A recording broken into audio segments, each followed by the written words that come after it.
Donc une visite des chantiers navals de Saint-Nazaire, c'était pour le coup moi, une première, chose qui n'avait jamais encore été faite.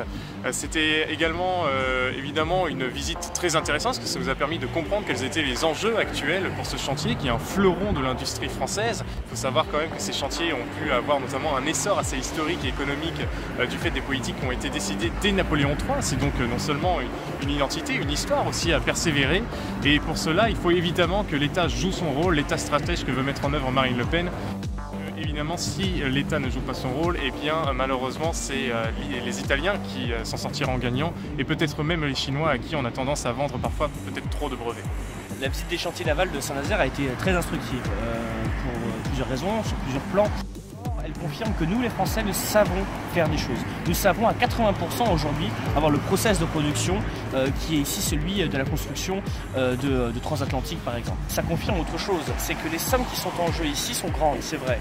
Néanmoins, il est possible de penser à une participation d'État, mais aussi à une participation des ouvriers. C'est-à-dire que petit à petit, des gens impliqués dans le processus de production pourraient s'impliquer de plus en plus, racheter une part des entreprises pour être un peu eux-mêmes les acquéreurs de leur outil de travail.